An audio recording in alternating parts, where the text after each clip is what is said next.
The storm sirens had been broken for 3 months in Millfield, Texas, which is why nobody heard the warning that might have saved them precious minutes. Some storms destroy everything in their path. Others reveal what was already broken beneath the surface. When the EF4 tornado tore through the heart of small-town America that spring evening, it didn't just reshape the landscape, it rewrote destinies. In the howling chaos of splintered homes and flying debris, a struggling single father didn't think twice about diving into the wreckage when he heard a faint cry for help.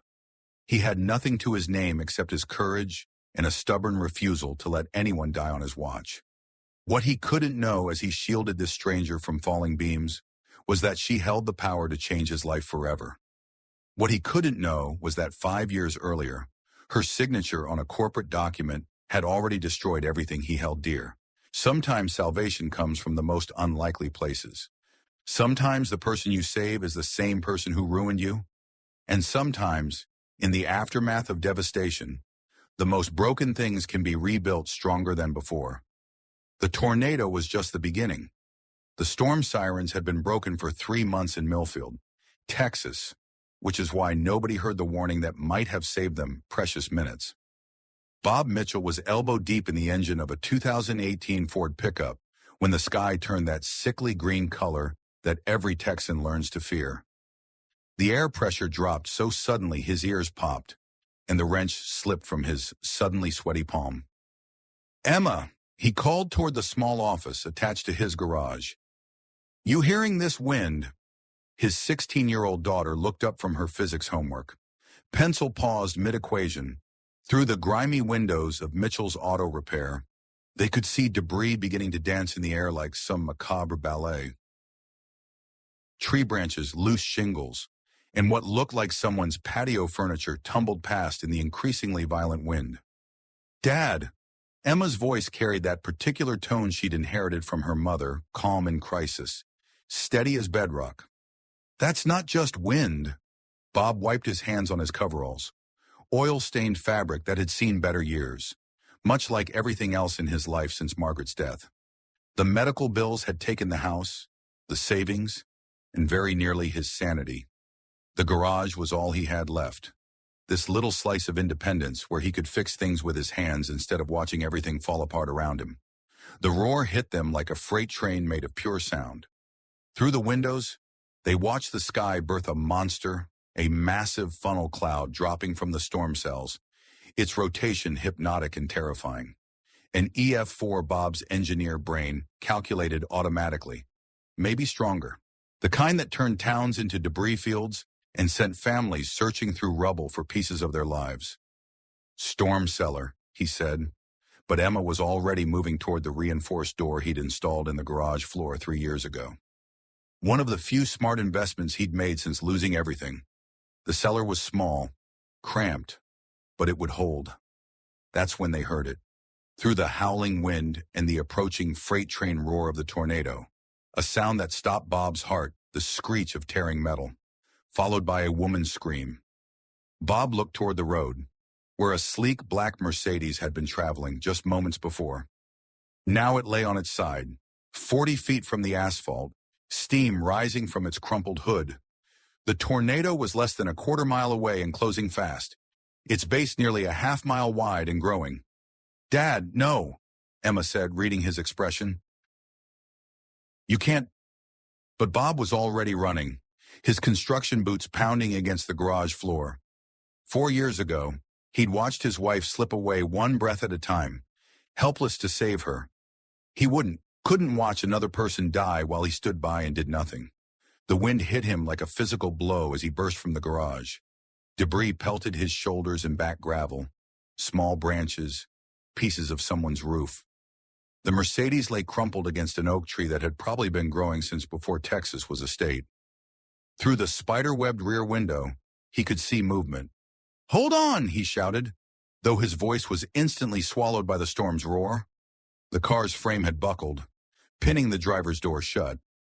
Bob scrambled around to the passenger side, where the impact had popped the door partially open. Inside, a woman in an expensive business suit was trapped. Her left arm caught beneath the twisted dashboard, blood trickling from a cut on her forehead. She was conscious, her dark eyes wide with shock and pain, but very much alive. And she was looking at him like he was either an angel or a madman for being out in this storm. "Can you move?" Bob shouted, pulling on the passenger door. The frame was bent, but his years of construction work before the garage had given him the kind of functional strength that could bend reality when it had to. "My arm," she gasped, trying to gesture with her free hand. "I can't." The tornado's roar grew deafening. Bob could feel the pressure change pulling at his clothes, trying to lift him off his feet. Trees were snapping like toothpicks in the distance, and he could see the dark funnel clearly now, maybe 200 yards away and eating up ground fast. "I'm going to pull you out," he said, reaching across her to examine how her arm was trapped.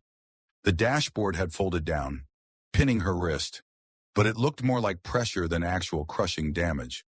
"This is going to hurt." She nodded, clenching her jaw in preparation.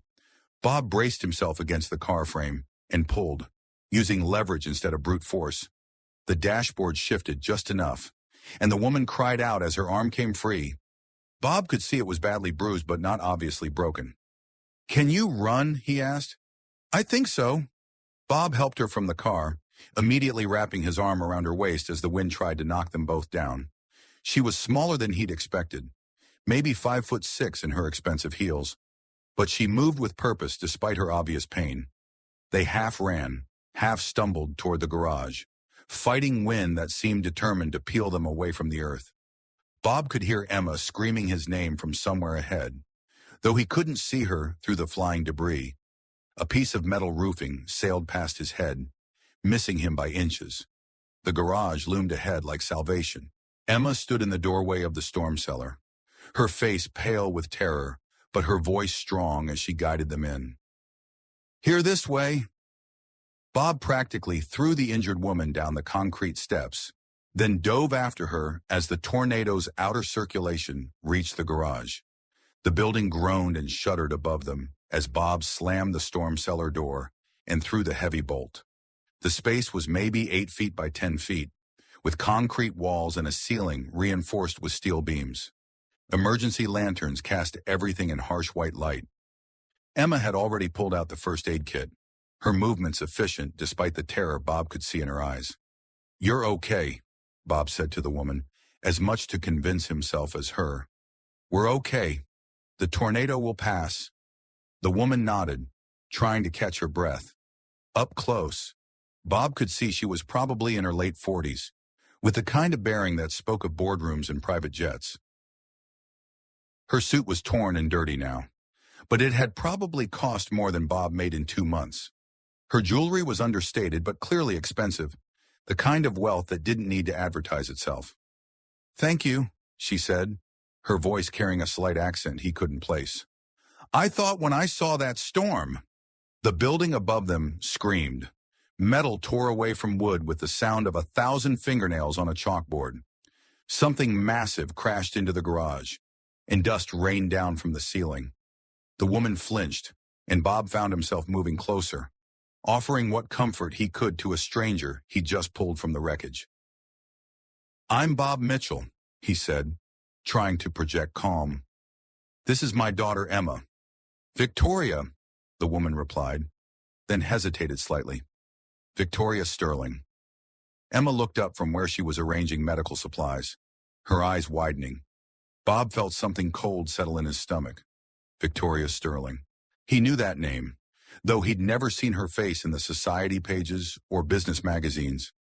Victoria Sterling, whose family company had bought out half of Texas over the past decade. Victoria Sterling, the mysterious billionaire who'd inherited one of the largest private fortunes in America, and then essentially vanished from public view. Victoria Sterling, whose company had destroyed his life. Above them, the tornado completed its work. The roar faded to a rumble, then to the sound of wind and settling debris.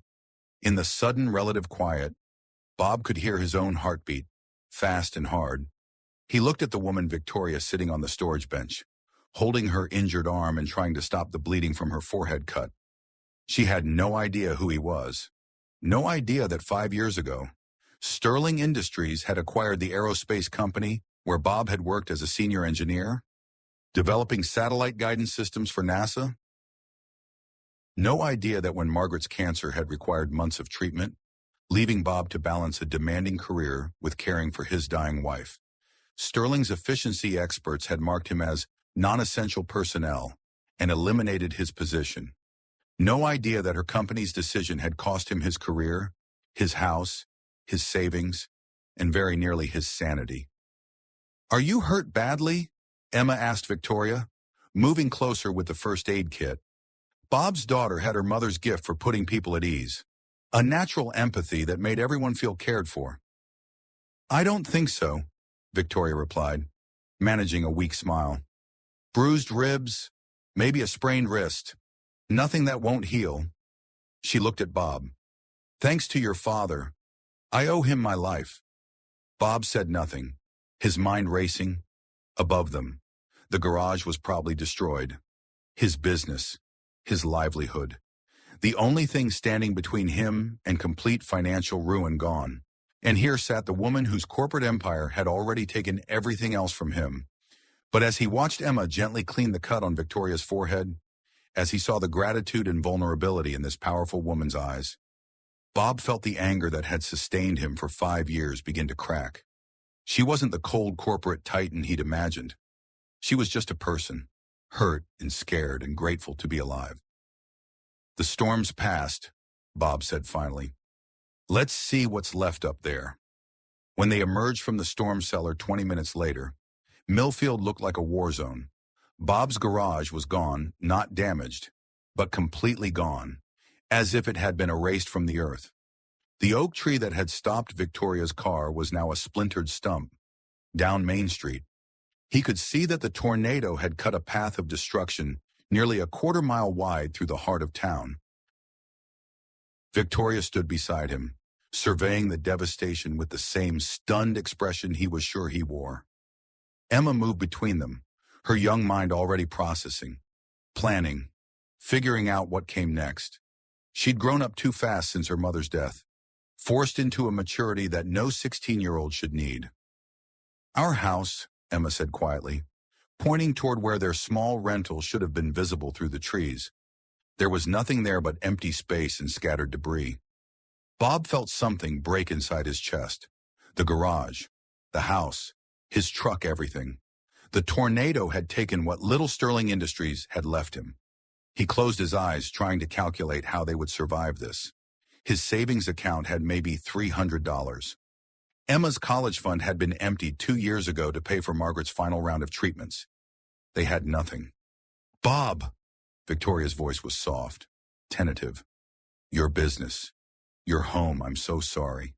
Irani, he opened his eyes to find her watching him with an expression he couldn't read.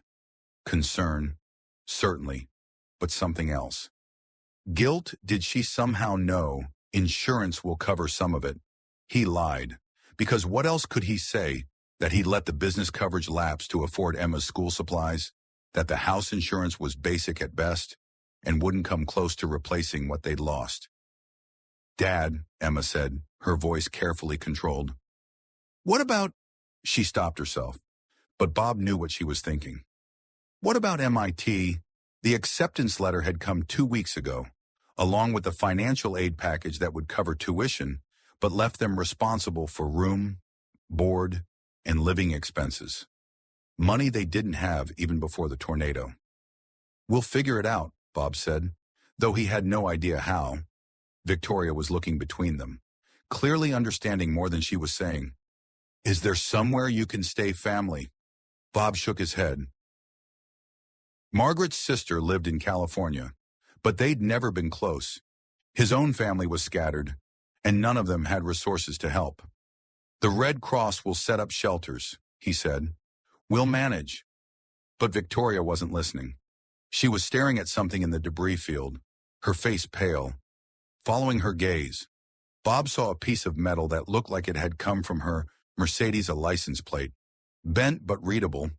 Below it, scattered papers fluttered in the wind like dying birds. "My briefcase," she said, starting toward the debris. "I need—" Bob caught her arm gently. It's not safe. There could be downed power lines, gas leaks. We should wait for emergency crews. She looked at him, and for a moment he saw past the corporate composure to something that might have been fear. You don't understand. Those papers, they're important. More important than your life, Bob asked. Because that's what you're risking going out there. Victoria stared at the scattered documents, her jaw working as if she was fighting some internal battle. Finally, she nodded. You're right. Of course, you're right. In the distance, they could hear sirens, emergency vehicles navigating the debris-choked streets, trying to reach people who might be trapped or injured. Bob thought about his neighbors, about Mrs. Henderson, who lived alone with her 3 cats, about the Ramirez family with their newborn baby. How many people were hurt? How many had lost everything, like him? We should help, Emma said, echoing his thoughts. There might be people trapped. Bob nodded, proud of his daughter's instinct to think of others, even in their own crisis. Victoria, you should get that head wound looked at by a paramedic. Emma and I'm coming with you. Victoria interrupted. I want to help. Bob started to protest she was injured. She wasn't dressed for disaster relief. She was Victoria Sterling. For God's sake, but something in her expression stopped him. Determination, maybe, or need. The need to do something useful, something that mattered, something that wasn't about corporate profits or quarterly reports. All right, he said, but we stay together, and we're careful. They spent the next 6 hours moving through the devastation, calling out for survivors, helping clear debris from trapped vehicles, directing emergency crews to people who needed medical attention. Victoria worked alongside them without complaint, her expensive suit getting progressively dirtier as she lifted boards and called out encouragement to frightened children. Bob watched her throughout the day, his mental image of the cold corporate executive steadily crumbling. This woman knelt in the mud to comfort an elderly man whose house had been destroyed. She gave her bottled water to a crying toddler whose parents were frantically searching for their cat. She used her cell phone to help coordinate rescue efforts, calling in resources with an efficiency that spoke of someone accustomed to making things happen. By evening, they were exhausted. The immediate search and rescue was winding down, replaced by the longer-term work of assessing damage and beginning recovery. Bob sat on the steps of what had been Millfield's post office, watching emergency crews work by floodlight. Emma dozed against his shoulder, worn out by the emotional and physical demands of the day. Victoria approached, moving carefully. Her injured arm was in a makeshift sling now, and the cut on her forehead had been properly bandaged by a paramedic. She looked as tired as Bob felt. They're setting up an emergency shelter at the high school, she said. Red Cross is bringing in cots and food. Bob nodded. The high school was one of the few large buildings that had escaped major damage. It would house dozens of families tonight, maybe for weeks while people figured out what came next. What about you? Bob asked. Your people must be looking for you by now. Victoria was quiet for a long moment. I told my assistant I was taking a few days off, driving to Houston for meetings. No one knows where I am. There was something in her voice, a note that Bob couldn't quite identify. Relief, fear. He studied her profile in the harsh emergency lighting.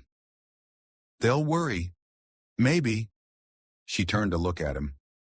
Bob, what you did today, pulling me from that car, helping everyone here. Why? The question caught him off guard. What do you mean? You risked your life for a complete stranger. Then you spent the day helping other strangers, even though you'd lost everything yourself. Why? Bob thought about it, trying to put into words something he'd never really examined. Because that's what you do, he said finally. When people need help, you help. When things are broken, you try to fix them. Victoria nodded slowly, as if his answer explained something she'd been trying to understand. At the shelter tonight, would you mind if I stayed with you and Emma? I know it sounds strange, but I don't really have anywhere else to go. Bob looked at her, this billionaire asking to sleep on a Red Cross cot in a high school gymnasium, and realized she meant it. For whatever reason. Victoria Sterling, one of the wealthiest women in America, genuinely had nowhere else to go. "Of course," he said. "We'd be glad to have you." What he didn't say was that having her there made him feel less alone, less overwhelmed by the magnitude of what they were facing. Margaret used to say that shared troubles were half as heavy, and shared joys were twice as bright. Tonight, with everything they owned scattered across 3 counties by a tornado's fury, Bob found unexpected comfort in the presence of a stranger who had become something more. A stranger who, he was beginning to suspect, was running from something just as devastating as any natural disaster. The Millfield High School gymnasium smelled of industrial disinfectant and too many people in too small a space. Red Cross volunteers had arranged cots in neat rows, creating the illusion of privacy with carefully hung blankets and respectful distances. The sounds were what got to you: dozens of whispered conversations, crying babies, the rustle of emergency blankets, and underneath it all, the weight of collective grief and uncertainty. Bob lay on his narrow cot, staring at the ceiling. To his left, Emma slept the deep sleep of exhaustion, one arm flung over her eyes to block out the emergency lighting that never quite went dark. To his right, Victoria lay curled on her side, her injured arm tucked carefully against her body. She wasn't sleeping either. "Bob," her voice was barely above a whisper. "Are you awake?" "Yeah. I've never been in a place like this. A shelter. I mean..." Bob turned his head to look at her. In the dim light, with her hair disheveled and her expensive suit replaced by donated Red Cross clothing, she looked younger, more vulnerable. "Most people haven't. It's not what I expected." "What did you expect?" Victoria was quiet for so long that Bob thought she might have fallen asleep. Then, despair, I guess, hopelessness. "But that's not what I see here." Bob followed her gaze across the gymnasium. She was right. Despite losing everything, people were helping each other. Mrs. Henderson was teaching a group of restless children card games. The Ramirez family was sharing their dinner with an elderly couple who had no family in town. Teenagers were helping younger kids with homework by flashlight. "That's Millfield," Bob said softly. "We take care of each other." "Is that why you stayed after?" She stopped herself. "After what?" Another long pause. "Nothing. I'm sorry. I'm just tired." But Bob had heard something in her voice, a note that suggested she knew more than she was saying. He propped himself up on one elbow, studying her face in the dim light. "Victoria, do we know each other, I mean, from before today?" She met his eyes and he saw her internal struggle play out across her features. Fear, guilt, and something that might have been longing. "No," she said finally. "We've never met." Bob knew she was lying, but he couldn't push. Not here. Not when she was injured and exhausted and as displaced as he was. But something was going on. Some connection he was missing. "Tell me about Emma," Victoria said, clearly changing the subject. "She's remarkable. That composure during the storm, the way she helped people today, she gets that from you." "From her mother, mostly." Bob's voice softened the way it always did when he talked about Margaret. "Margaret was a nurse. She had this way of making people feel safe, even when everything was falling apart. What happened to her? Cancer, ovarian. By the time they caught it, it had spread too far." The familiar ache settled in his chest. "We fought it for 2 years, but in the end..." "I'm sorry. The medical bills took everything. The house, my retirement savings, Emma's college fund. I had a good job before, working for an aerospace company. But when Margaret got sick, I needed time off, flexible schedules. The company wasn't interested in accommodating that." The bitterness crept into his voice despite his efforts to keep it out. "They eliminated my position during a reorganization, said it was about efficiency, but I know better." Victoria went very still beside him. "What company?" "Horizon Aerospace. They were bought out by a bigger corporation right around the time Margaret got diagnosed.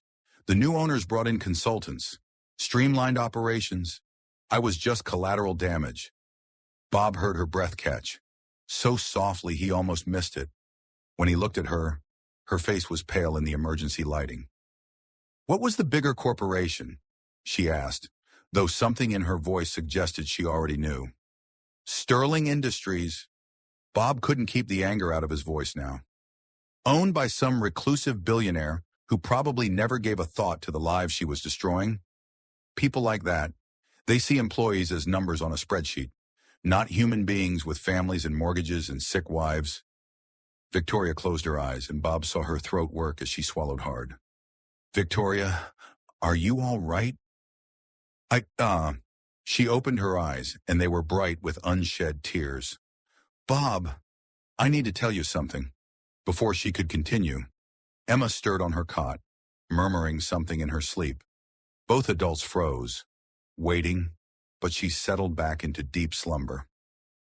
What is it? Bob whispered. Victoria stared at the ceiling for a long moment, then turned to face him fully. My full name is Victoria Sterling. I own Sterling Industries. The words hit Bob like a physical blow. He sat up abruptly, then forced himself to lower his voice when several nearby families stirred in their sleep. You're the reclusive billionaire who destroyed your life. Yes. Her voice was barely audible, thick with what sounded like shame. Bob, I need you to know that I had no idea about your specific case. I mean, I knew we were acquiring companies, streamlining operations, but I never looked at the individual. Get away from us. Bob's voice was cold, controlled, but Victoria flinched as if he'd shouted, Bob, please. I said get away. He stood up, his movements sharp with barely contained fury. Find somewhere else to sleep. Somewhere else to be? Victoria sat up, her injured arm clearly causing her pain. I understand you're angry. Angry? Bob laughed, but there was no humor in it. My wife died because your company's health insurance ended when you fired me. Emma had to watch her mother waste away while I worked 3 part-time jobs trying to pay for treatment. We lost our house, our future, everything. Other people in the shelter were starting to notice the disturbance.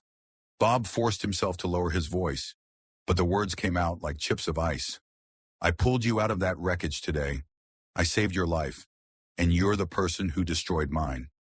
Victoria stood as well, swaying slightly. You're right. You're absolutely right to hate me. But Bob, please let me explain. There's nothing to explain. Bob turned away from her. Stay away from me and my daughter. He lay back down on his cot, turning his back to her. After several minutes, he heard her gathering her few belongings and moving to an empty cot on the far side of the gymnasium. Bob stared at the wall, his mind reeling. Victoria Sterling. He'd spent 5 years hating a faceless corporate entity, and it turned out to have the face of a woman who cried over injured strangers and gave her water to thirsty children. A woman who'd worked alongside him all day, helping people who had lost everything. A woman who, he was beginning to realize, might be running from her own losses, but none of that changed what her company had done to his family. None of that brought Margaret back or restored the years of financial security they'd lost. Victoria Sterling might be more human than he'd imagined, but she was still the architect of his suffering. Across the gymnasium, he could see her silhouette on the distant cot, sitting upright, not even trying to sleep. For a moment, Bob felt something that might have been sympathy.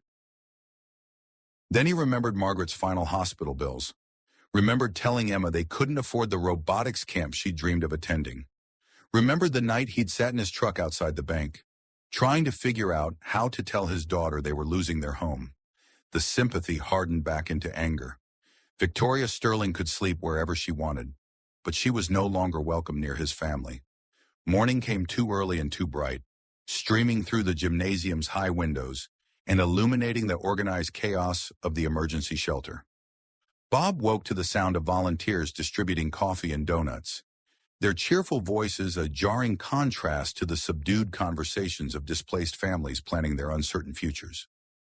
Emma was already awake, sitting cross-legged on her cot and staring across the gymnasium. Bob followed her gaze and saw Victoria's empty cot. sheets folded with military precision. She left early, Emma said quietly. Around 5 a.m. I heard her talking on her phone. Bob felt an unexpected stab of something, not guilt, exactly, but unease. He'd been harsh last night, though she'd deserved it. Hadn't she, Dad? Emma's voice carried that particular tone that meant she was about to say something he probably didn't want to hear. I know who she is. Bob sat up, running his hands through his hair. Emma. Victoria Sterling. I recognized the name when she introduced herself, but I thought it was a coincidence. Then I heard what you two were talking about last night. You were supposed to be asleep. Emma gave him a look that was pure Margaret, patient but implacable. Dad, I'm not 10. I know what Sterling Industries did to us. I know why you had to give up engineering and open the garage. I know why we moved to the rental house and why you work 7 days a week. Bob studied his daughter's face, seeing again how much older she'd grown than her 16 years. So you understand why. I understand why you're angry, Emma interrupted. But Dad, she saved my life yesterday. What are you talking about? Emma pointed toward the far corner of the gymnasium, where a section of the ceiling had partially collapsed during the night. Emergency crews were cleaning up debris, including chunks of concrete that would have been directly over Emma's cot. Around 4 a.m., part of the roof started groaning. Victoria heard it first and woke everyone up in that section. She made sure we all moved before it came down. Emma's voice was matter-of-fact, but Bob could see the fear in her eyes. If she hadn't been awake, hadn't been listening. Bob stared at the debris field, his mind racing. A piece of concrete the size of a bowling ball lay exactly where Emma's head had been just hours ago.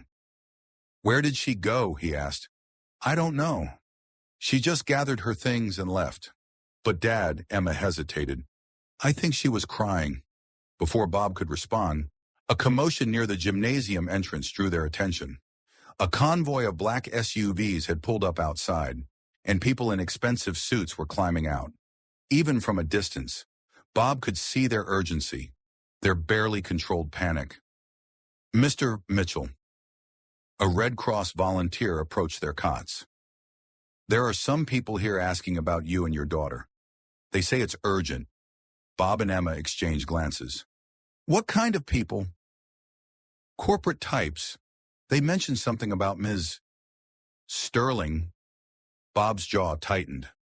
So Victoria had sent her people to clean up the mess, to manage the situation like any other corporate crisis, probably with lawyers and non-disclosure agreements and enough money to make the inconvenient truth disappear. Tell them we're not interested, Bob said, but it was too late. A man in an expensive suit was already striding across the gymnasium, flanked by 2 security personnel. He moved with the kind of purposeful arrogance that Bob associated with corporate executives, the ones who'd sat across from him 5 years ago, and explained that his position was being eliminated for the good of the company. Mr. Mitchell, I'm Harrison Webb, Ms. Sterling's assistant. I need to speak with you about a matter of urgent importance. There's nothing to discuss, Bob said, standing up. Whatever Ms. Sterling is offering, we're not interested. Harrison looked confused. I'm sorry, sir, but I think there's been a misunderstanding. I'm not here about an offer. I'm here because Ms. Sterling is missing. Emma stood up beside Bob. Missing. She left the shelter early this morning and hasn't returned to her hotel. Her phone is going straight to voicemail, and her security detail lost track of her vehicle. Harrison's professional composure cracked slightly. Mr. Mitchell, you were the last person to have an extended conversation with her. Did she say anything about where she might go?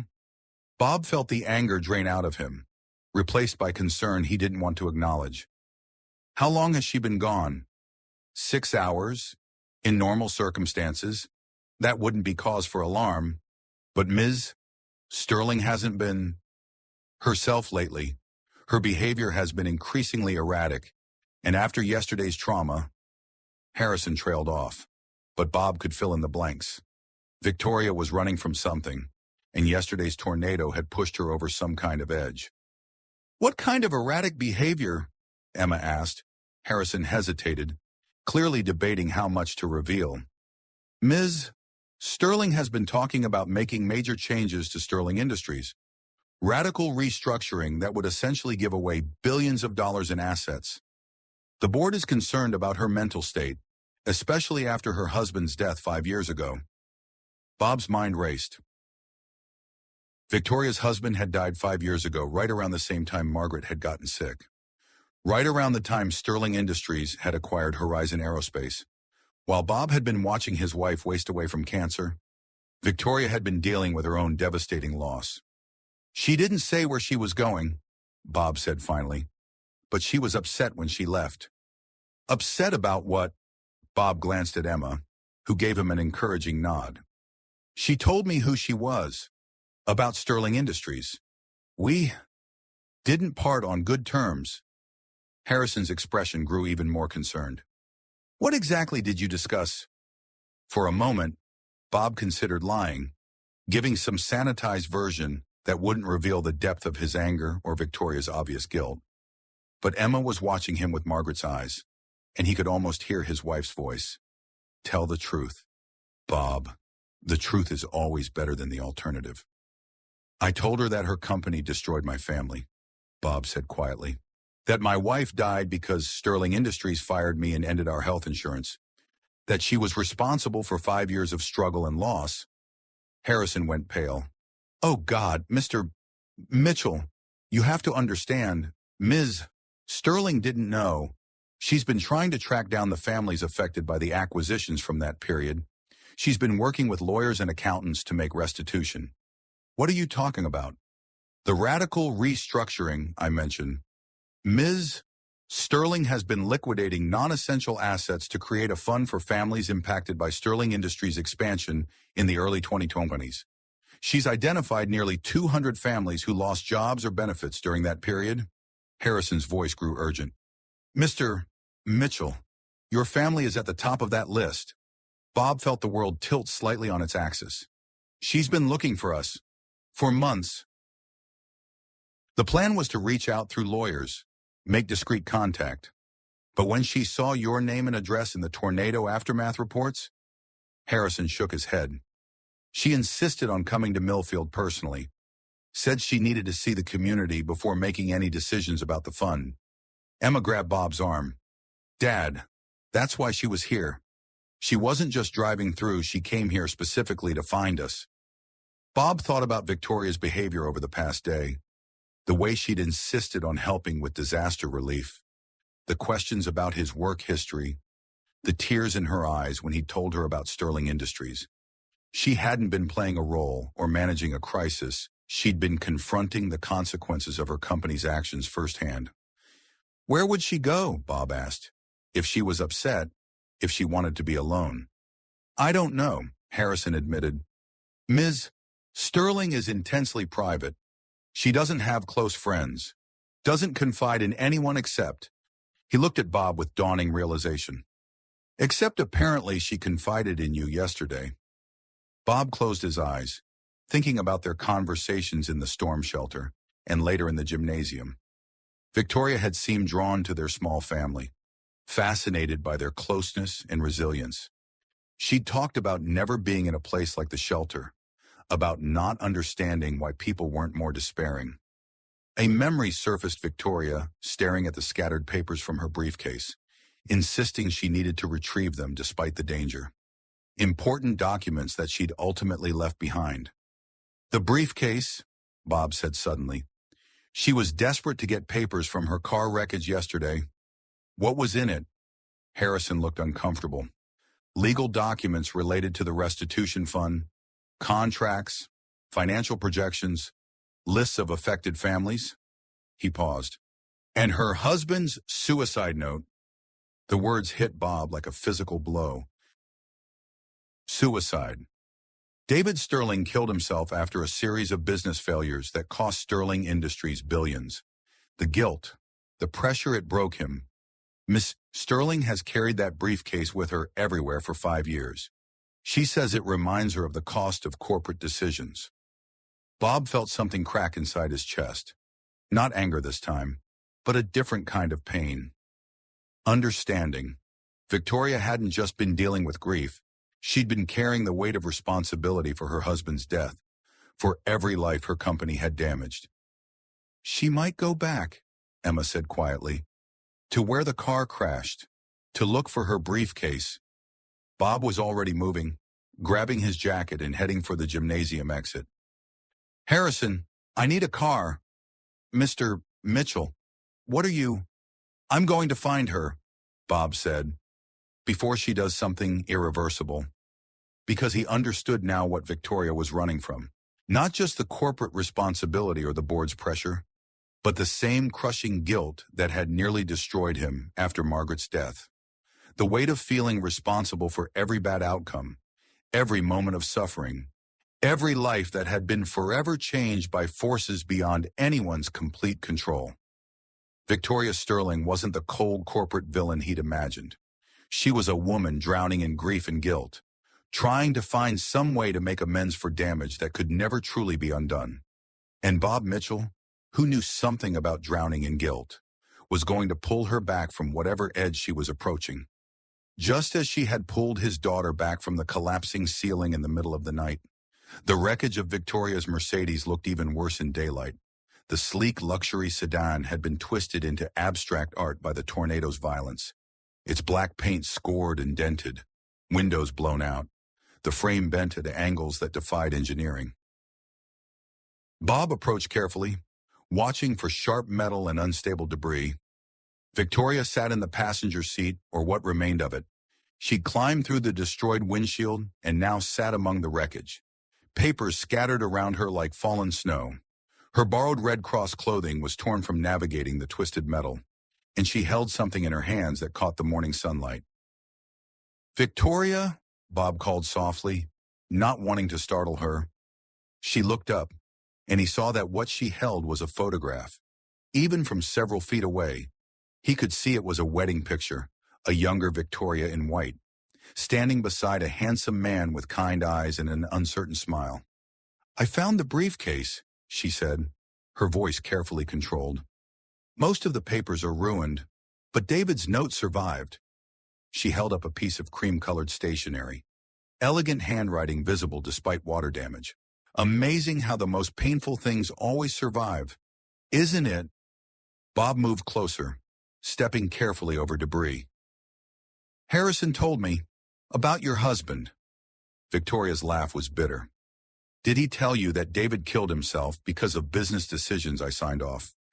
On that he invested our personal fortune in a series of ventures that failed because I was too busy with Sterling Industries to pay attention. She looked at the photograph again. Did he tell you that my husband put a gun to his head because he couldn't live with the guilt of losing money that belonged to pension funds and college savings accounts? Victoria. I've spent 5 years trying to figure out how to make it right, she continued, as if he hadn't spoken. How to undo the damage we caused. David thought the answer was death, but I thought maybe it was money.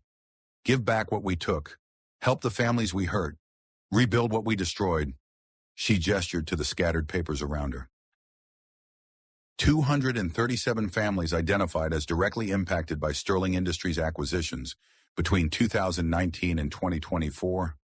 Compensation calculated based on lost wages, medical costs, educational opportunities, $743 million allocated for restitution. Bob felt the number hit him like a physical force. $700 million. It seemed like a lot until yesterday. Victoria carefully placed the photograph in her lap. Until I met a man who risked his life to save a stranger, who spent his day helping people he'd never met, who raised a daughter so remarkable that she makes me believe in the possibility of goodness again. She looked up at him, her eyes bright with tears. You could have let me die in this car. Bob, you had every reason to.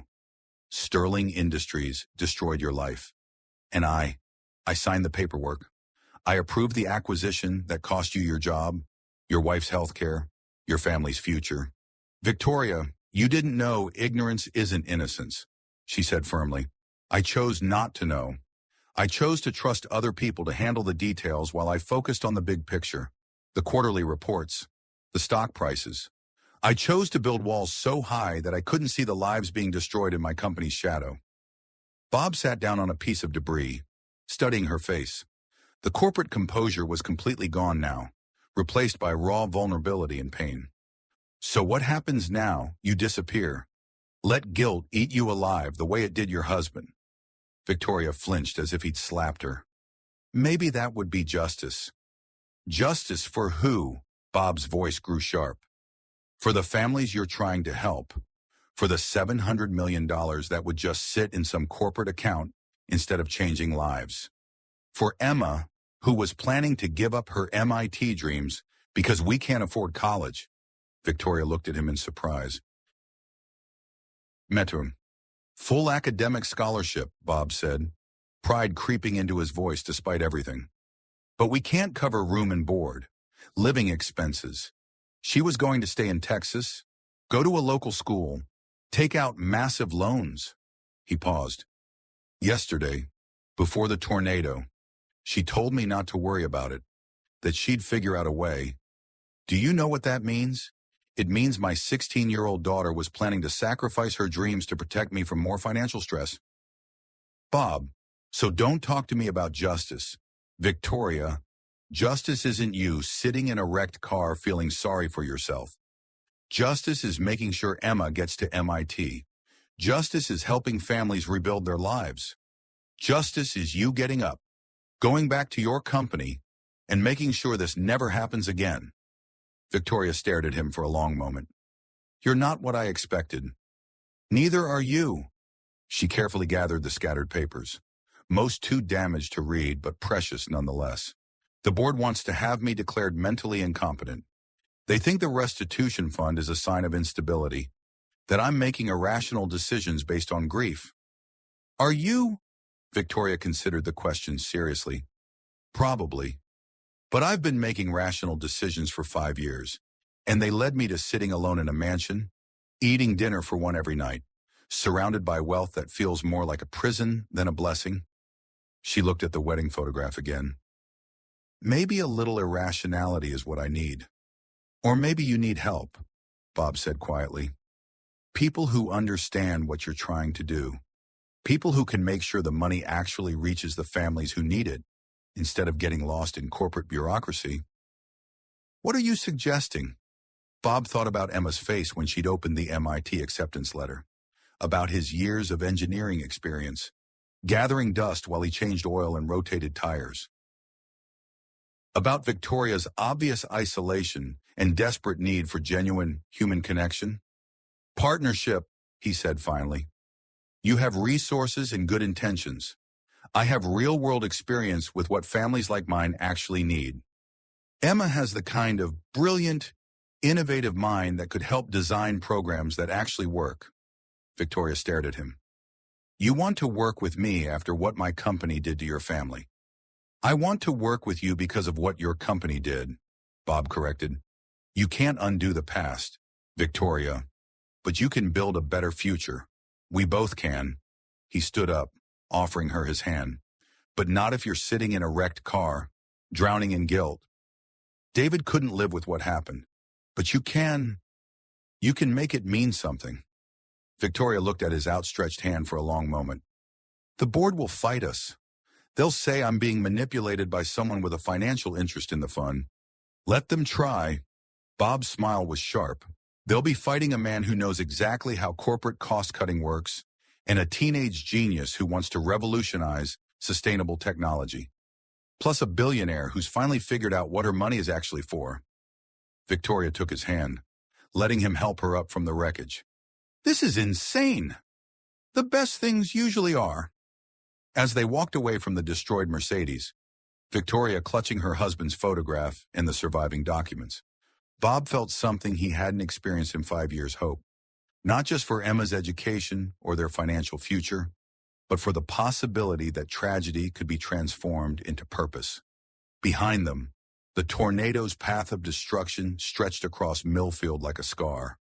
But ahead, the town was already beginning to rebuild, neighbors helping neighbors, strangers becoming friends, communities discovering their own resilience. Sometimes the storm was just the beginning of the story. The Sterling Industries boardroom had never seen anything quite like this. Around the polished mahogany table sat some of the most powerful executives and lawyers in Texas, their expensive suits and careful composure forming a stark contrast to the three people facing them from the other side. Victoria sat at the head of the table in her position as CEO, but she was flanked by Bob Mitchell in his only good shirt and tie, and Emma Mitchell in her best dress clothing they'd bought that morning with the emergency funds Victoria had quietly arranged. The teenager sat with perfect posture, a laptop open in front of her, looking every bit as professional as the adults around her, despite being 30 years younger than anyone else in the room. "This is highly irregular," said board member Charles Hartman, his voice carrying the particular disdain that wealthy men reserved for situations they couldn't control. "Ms. Sterling, bringing outsiders into a board meeting. Mr. Mitchell and his daughter are not outsiders," Victoria interrupted smoothly. "They are consultants hired to advise Sterling Industries on our community development initiatives. Their expertise in real-world impacts of corporate restructuring is precisely what this board has been lacking." Bob watched the subtle power play with fascination. This was Victoria in her element, corporate predator, disguised as gracious host, steel wrapped in silk.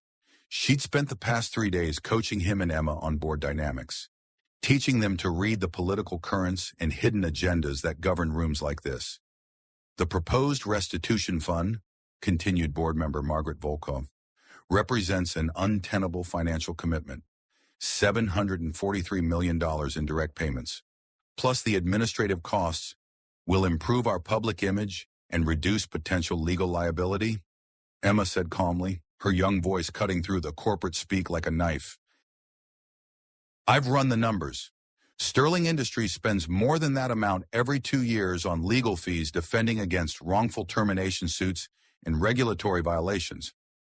The board members stared at the teenager, who had just schooled them on their own company's finances. Emma continued, clicking through a presentation she'd prepared. "Moreover, the economic multiplier effect of direct payments to struggling families exceeds 1.7 times the initial investment. Every dollar we give to families like mine gets spent immediately on necessities housing, healthcare, education, which generates additional economic activity in the communities where Sterling Industries operates." Bob felt a surge of pride watching his daughter command the room. 3 days ago, she'd been doing homework in a tornado shelter. Now she was presenting economic analysis to billionaires and holding her own. "The fund isn't charity," Victoria added. "It's investment.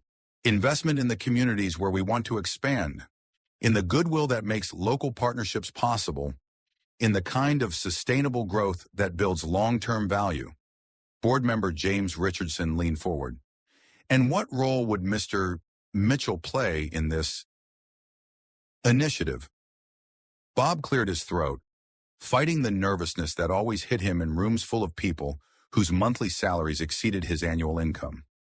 "Oversight and implementation, making sure the money actually reaches the families who need it, in forms they can use." He opened his own folder, pulling out photographs and documents he'd prepared.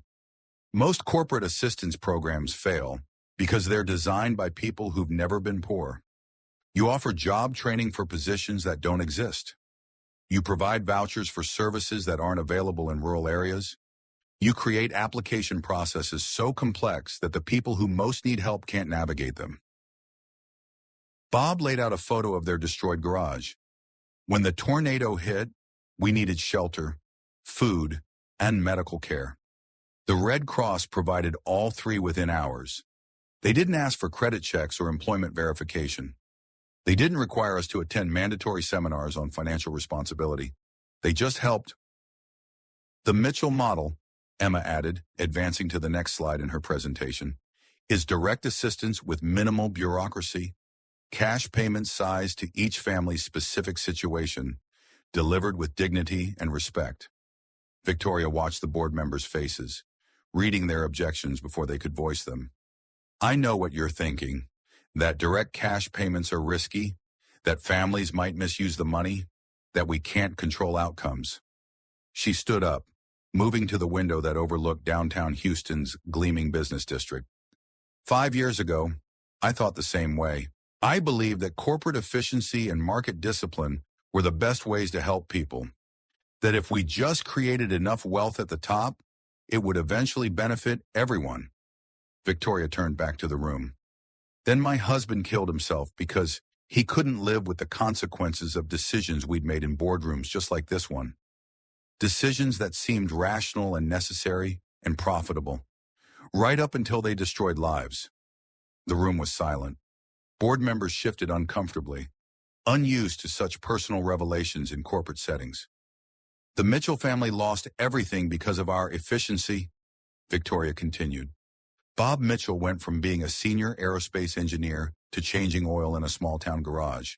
His daughter was planning to give up MIT because they couldn't afford college, and until 3 days ago, I had no idea they existed. She returned to her seat, her voice growing stronger. That's the real problem, isn't it? We make decisions that affect thousands of lives, and we never see the faces behind the numbers. We never meet the families whose futures we're reshaping with our quarterly projections and cost-cutting measures. Emma spoke up again. The restitution fund isn't just about money. It's about Sterling Industries acknowledging that corporate decisions have human consequences. It's about building relationships with communities instead of just extracting resources from them. Bob nodded. And it's about making sure that the next time Sterling Industries acquires a company or closes a facility, someone in this room asked the question, what happens to the families? Board member Hartman frowned. Mr. Mitchell, with all due respect, sentiment doesn't drive shareholder value. Neither does constant litigation, Bob replied. Neither do communities that refuse to welcome Sterling Industries projects. Neither does a workforce that sees the company as an adversary instead of a partner. He pulled out another document. Emma and I have been researching Sterling Industries' expansion plans for the next 5 years. Renewable energy projects in rural Texas, manufacturing facilities in small towns, technology centers in communities that have never seen that kind of investment. Every one of those projects will be easier and more profitable if Sterling Industries is seen as a community partner instead of a corporate invader, Emma added. The restitution fund establishes that reputation, Victoria smiled, watching the board members process the argument. Bob and Emma had grasped the essential truth about corporate power. It wasn't enough to be right. You had to frame being right in terms that profit-focused executives could understand. There's one more thing, Victoria said quietly. The fund isn't optional. As CEO and majority shareholder, I have the authority to implement it with or without board approval. Hartman's face reddened. Victoria, if you're threatening, I'm not threatening anything. I'm explaining reality. Victoria's voice was calm but implacable. The question isn't whether the fund will be created. The question is whether Sterling Industries will embrace this new direction willingly, or whether I'll need to replace board members who can't adapt to our changing priorities. The silence stretched long enough for everyone to consider the implications. Victoria Sterling controlled 51% of Sterling Industries stock. She could, if necessary, reshape the entire board. What exactly are you proposing? Volkov asked finally. Victoria gestured to Bob and Emma. The Mitchell family becomes part of Sterling Industries' leadership team. Bob oversees community development and ensures that our expansion projects benefit local families. Emma joins our technology development division, working on sustainable innovation while she completes her education. You want to hire a 16-year-old? Richardson sounded incredulous. I want to hire a brilliant engineer who understands how corporate decisions affect real people, Victoria corrected. Someone who can help us build technology that serves communities instead of displacing them. Emma spoke up. My first project would be developing early warning systems for communities in tornado zones, improving emergency communications, creating distributed shelter networks, using satellite technology to provide advance warning even in areas with limited infrastructure, Bob added, and making sure that Sterling Industries' disaster response capabilities are available to any community where we operate. Not as charity, but as part of our commitment to being good neighbors. Victoria looked around the table, reading the board members' faces. Hartman still looked skeptical, but Volkov and Richardson were clearly intrigued. The others were waiting to see which way the political winds would blow. "The fund launches next month," Victoria announced. "The Mitchell family will be our first beneficiaries and our partners in designing delivery systems for all the others. Board members who want to be part of this initiative are welcome. Those who don't can submit their resignations whenever convenient." She stood up, signaling the end of the meeting. "Bob, Emma, let's talk about implementation details. We have work to do." As they left the boardroom, Bob felt the same sense of unreality that had been haunting him for 3 days. Monday morning, he'd been a struggling garage owner facing financial ruin.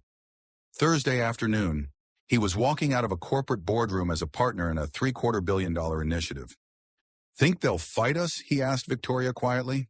"Some will," she replied, "but they'll lose. Money talks in rooms like this, and I have more money than they do." Emma looked up from her laptop, where she was already sketching out plans for tornado warning systems. "Plus, they know we're right, even if they don't want to admit it," Victoria smiled, watching the teenager who had impressed a room full of executives with her combination of brilliance and moral clarity. "Emma, can I ask you something?" "Sure." "When you were planning to give up MIT to protect your father from more financial stress, how did that feel?" Emma considered the question seriously. Terrifying, but also kind of inevitable. When you love someone, you do whatever it takes to protect them. Victoria nodded slowly. "That's what I've been missing. The part about love. Corporate decisions always seem easier when you don't love the people they affect." Bob reached out and took Victoria's hand, a gesture that would have seemed impossible a week ago. "So we build something different. Something that remembers love." As they walked through Sterling Industries' gleaming headquarters, planning a future that none of them could have imagined a week earlier, Bob thought about the tornado that had brought them together. Destruction followed by unexpected grace, loss transformed into possibility. Sometimes the storm really was just the beginning of the story. The wedding was supposed to be simple, just family and close friends, in the backyard of the house Bob and Victoria had built together on the outskirts of Millfield. But simple was a relative term when one of the participants was Victoria Sterling, and the guest list had grown to include governors, senators, several Nobel Prize winners, and what seemed like half the population of Texas.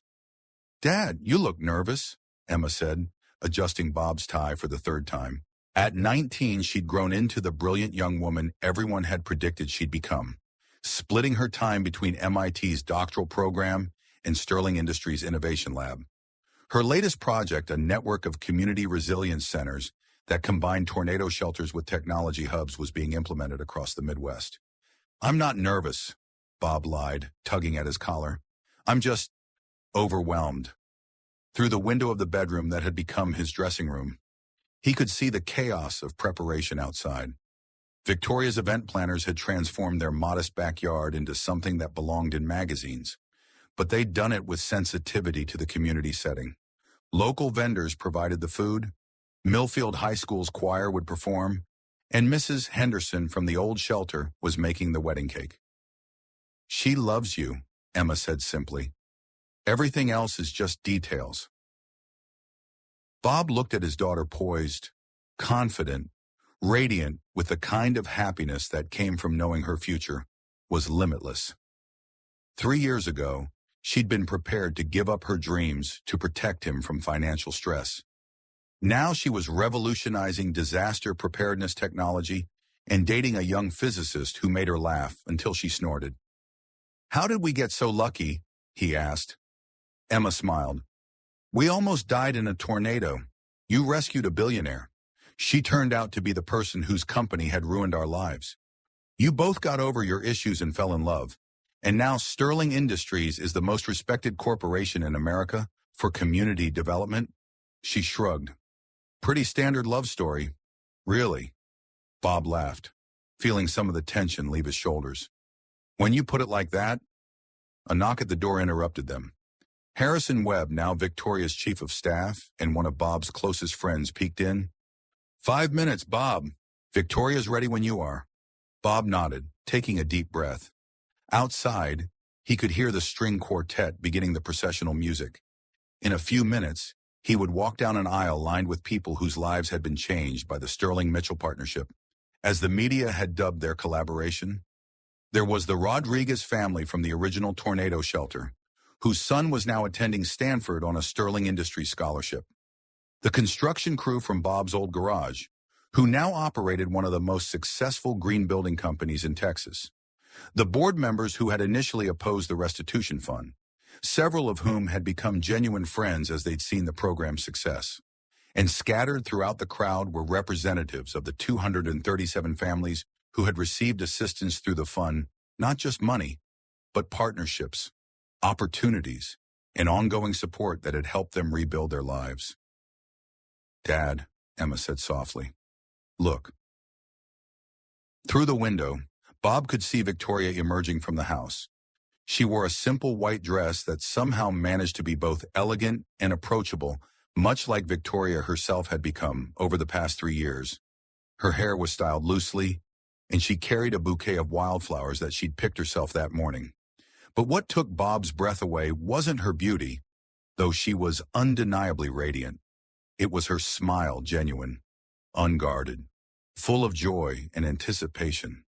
The corporate armor was completely gone, replaced by a woman who had learned to let herself be vulnerable, to trust, to love without reservation. "Time to go," Harrison said gently. Bob kissed Emma's forehead, then followed Harrison downstairs and out to the backyard. The guests rose as he appeared, but Bob barely noticed them. His attention was fixed on Victoria, walking toward him with that incredible smile. When she reached him, Victoria handed her bouquet to Emma and took Bob's hands. Her fingers were steady, but he could feel the slight tremor that meant she was as moved as he was. "Hi," she said quietly. Just for him. "Hi yourself." The ceremony was conducted by Judge Martinez from Millfield's courthouse, a woman who had known Bob since Emma was small and who had watched Victoria integrate into their community with growing respect and affection.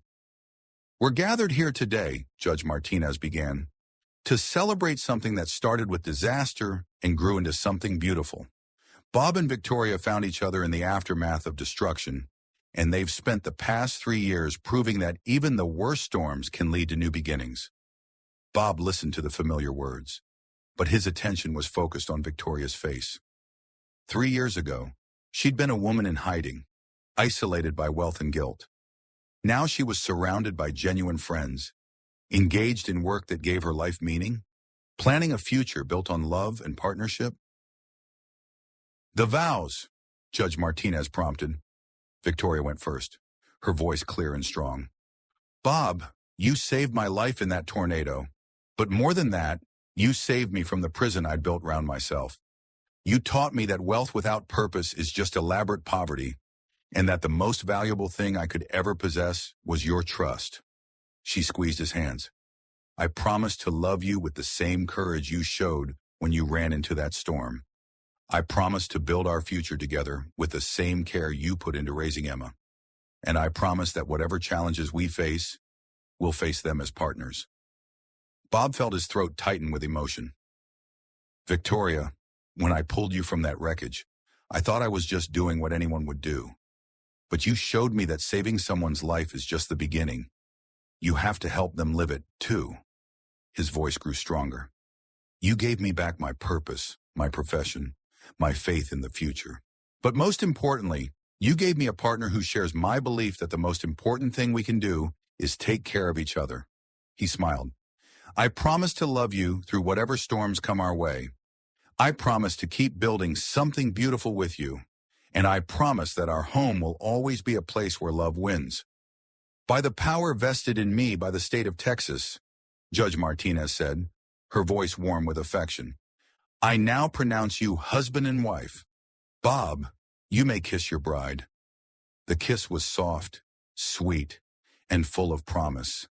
Around them, the crowd erupted in cheers and applause. Emma was crying happy tears that sparkled in the afternoon sunlight. Harrison was grinning like a proud parent. Even some of the Sterling Industries board members were wiping their eyes. As they broke apart, Victoria laughed with pure joy. So what now, Mr. Mitchell? Bob looked around at their friends and family, at the community they'd built together, at the daughter who was beaming with pride and happiness. Now we dance, Mrs. Sterling Mitchell, and then we keep building something wonderful.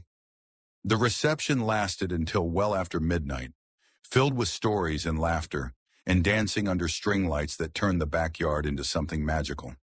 Bob danced with Emma, with Mrs. Henderson, with board members and construction workers and tornado survivors who had become extended family. But his favorite dance was the last one, when the crowd had thinned and the cleanup crew was working quietly around them. Victoria in his arms, moving slowly to music that existed only in their shared contentment. "No regrets?" she asked, echoing the question she'd posed on the night he'd proposed.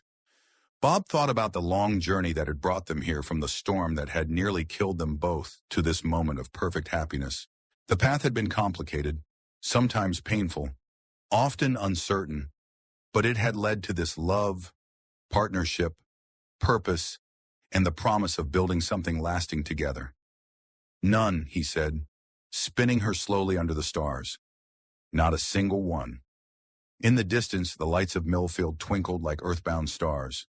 The community they'd helped rebuild and strengthen was sleeping peacefully, secure in the knowledge that tomorrow would bring new opportunities, new connections, new possibilities for growth and hope. And in a backyard in Texas, two people who had found each other in the aftermath of disaster danced to the music of a future they would write together, one day at a time, one act of love at a time, one shared dream at a time. The storm had passed. The rebuilding was complete. Now came the best part of all, living happily ever after. The Sterling Mitchell Community Innovation Center in Millfield buzzed with activity as Emma put the finishing touches on her presentation. At 24, she was the youngest department head in Sterling Industries history, but no one questioned her qualifications anymore. Her tornado early warning network had saved hundreds of lives across the Midwest, and her sustainable technology initiatives were being adopted by communities worldwide. "Ready for the big announcement?" Bob asked, joining her at the podium. His hair was grayer now, and he wore the confident bearing of someone who had found his true calling. As Sterling Industries Vice President of Community Development, he had overseen the expansion of their model to 12 states and 47 communities. "Ready," Emma confirmed, then smiled. "Though I still can't believe Victoria managed to keep this secret for 6 months." Victoria approached from across the room, moving carefully. At 6 months pregnant, she glowed with happiness and the particular contentment that came from a life filled with love and purpose. Her transformation from isolated billionaire to community leader and devoted wife had been so complete that sometimes Bob forgot she had ever been anyone else. "Places, everyone," Victoria called to the gathered crowd. "Time for the big reveal." The audience included familiar faces, construction workers who had become green technology specialists, families who had rebuilt their lives through the restitution fund, students whose educational opportunities had been transformed by Sterling Industries partnerships, but it also included new faces, representatives from other corporations who wanted to learn from the Sterling Mitchell model, international observers studying their approach to sustainable development, and journalists documenting what had become known as the Millfield Miracle. Emma stepped to the microphone. 5 years ago, a tornado destroyed our town and brought my father and Victoria together. Today, we're announcing the next phase of that partnership, the Global Community Resilience Initiative. The presentation that followed outlined an ambitious plan to export their model worldwide partnerships between corporations and communities that prioritize human flourishing alongside economic growth. The initiative would be funded by a consortium of companies, led by Sterling Industries but including former competitors who had embraced the collaborative approach. The goal, Victoria explained as she took over the presentation, isn't just to rebuild after disasters, but to build communities that are so strong, so connected, so innovative that they can weather any storm. Bob concluded with words that had become his signature. We learned that the most important infrastructure isn't roads or buildings or technology. It's trust. It's the bonds between people who choose to take care of each other. After the presentation, as the crowd mingled and reporters asked questions, Bob found himself standing with Victoria and Emma on the center's observation deck, looking out over Millfield. The town was barely recognizable from the devastated community they'd encountered after the tornado. Solar panels glinted on rooftops, community gardens flourished in former vacant lots, and a new high school dedicated to science and technology attracted students from across the region. "Second thoughts?" Victoria asked, her hand resting on her growing belly. Bob considered the question seriously. Their lives had become larger, more complex, more public than he'd ever imagined. There were board meetings and international conferences, media interviews and political pressures. Sometimes he missed the simplicity of working with his hands in a small garage. But then he thought about the families they'd helped, the communities they'd strengthened, the innovations they'd fostered. He thought about Emma's excitement as she tackled increasingly ambitious projects, about Victoria's joy in work that fed her soul as well as her bank account. And he thought about the child on the way, the son or daughter who would grow up in a world where corporate power and community values weren't seen as opposing forces, where business success was measured not just in profits but in lives improved and futures brightened. "No," he said, pulling both women close. "No second thoughts, just gratitude."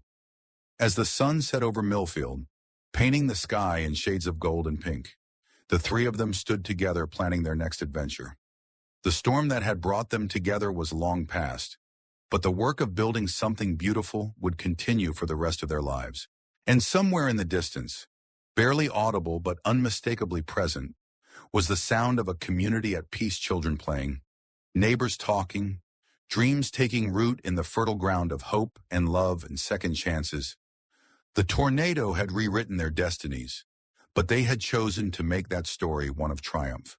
5 years later, as Bob Mitchell stood on the observation deck of the Sterling Mitchell Community Innovation Center, watching the sun set over a town that had risen from devastation, he understood something his father had tried to teach him long ago. Sometimes the worst storms bring the greatest gifts. The tornado had taken everything: his business, his home, his sense of security. But in the wreckage, he'd found something infinitely more valuable. Not just love, though Victoria had become the partner he never thought he'd have again. Not just prosperity, though their work had lifted hundreds of families from financial ruin. He'd found purpose. Victoria Sterling could have remained hidden behind her fortress walls, drowning in guilt and isolation. Instead, she chose to step into the storm, literally and figuratively, to face the consequences of her company's actions. She chose vulnerability over safety, connection over control. Emma would never have to sacrifice her dreams for her father's financial struggles. More than that, she was building a future where other brilliant young minds wouldn't have to choose between family loyalty and personal ambition. The restitution fund had helped 237 families rebuild their lives. But perhaps the most important transformation was the simplest 3 broken people who learned that healing happens when you stop building walls and start building bridges. What storms in your own life might be hiding unexpected gifts?